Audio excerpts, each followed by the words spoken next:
Okay, Bismillahirrahmanirrahim. Again, I would start from the beginning.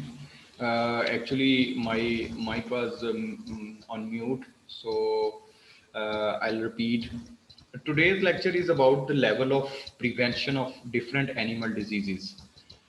Uh, if we want to prevent our animals from getting ill or sick from different diseases, so we must understand how we can prevent the spread of the disease or the transmission of disease from animals to animal or humans to animals. So, here in this lecture today, I will be discussing with you on a daily basis the routine practices or daily practices which we can adopt in order to prevent the transmission of disease. So, daily in among the daily practices, we can limiting the animal access to unauthorized visitors.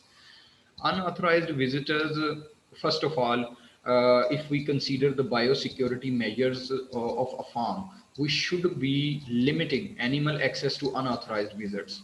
And if we are going to restrict the access to farm, we should create an appointment system or only allow the known personnel, or we can also create visitor logs.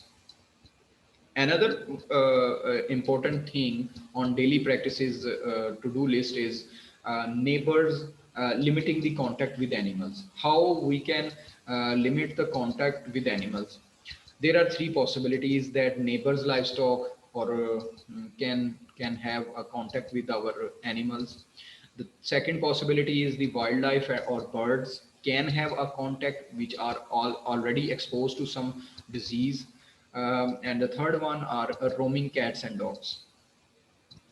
There is a possibility that neighbor livestock can enter into the farm and can get mixed up with your farm animals. So there should be a strict entry in at the farm level, so that without any surveillance or without any prior knowledge, there should not be a single movement of animals or even human beings. The second thing is the possibility of exposure to wildlife or birds. The structure of the sheds, especially the dairy sheds or large animal shed, should be constructed in a way that wildlife or birds could not get entry into the shed area. And cats and dogs we can avoid by only should be prevented from roaming between farms. So these three things are very important while considering our daily routine or daily practices for preventing diseases from animal to animal. Another thing, very important thing, is limiting the animal purchases. I mean, we should not be purchasing animal on daily basis. There should be a proper procedure for the purchase of or procurement of animals for your farm. If somehow you have purchased new animals, there should be some quarantine strategies or quarantine practices should be adopted in order to prevent the disease from spreading from these newly purchased animals to our already rearing or purchased animals. We can lay down the quarantine steps or measures so that after the completion of the quarantine duration, that is 2 weeks or a fortnight duration of quarantine, we can return those animals to our main shed area. We can mix them with the main animals. Until unless the quarantine period is completed, we should not be allowing these newly purchased animals to enter into main areas. If another important instruction or practice, daily practice is, if you find some animal ill, you should isolate it immediately. And I mean to say that there should not be shared ventilation or direct contact with other animals. So it should be isolated from other animals. And a veterinarian should be appointed for monitoring or for the surveillance of these diseases at your farm. And another thing we should be considering, no doubt, it depends on the financial resources of a farm. Anyhow, if an animal which was previously ill or sick has been isolated, if it recovers or after the recovery, it should be returned to the main flock.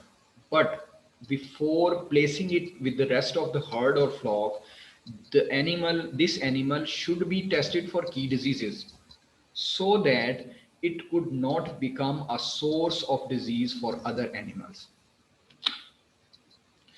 Then another point for daily practices is keep healthy records on every animal and train your personnel to report sick animals. The personnel must understand that what are the behavioral signs for a healthy and diseased animal. For this, inspection of animals should be done or should be accomplished daily basis. And all the equipments, boots or clothing should be clean while handling these animals. Then you can investigate unusual signs or unresponsive cases. For example, if you find some neurological or drowners or a sudden death of the animal, you should investigate the usual signs or of these unresponsive cases or unusual cases, so that you could avoid the or you could prevent the spread or transmission of disease from animal to animal or from human to animal, or in other words, you can prevent zoonotic diseases. So this was part one of this topic. I would stop here and then see you in the next part of this video.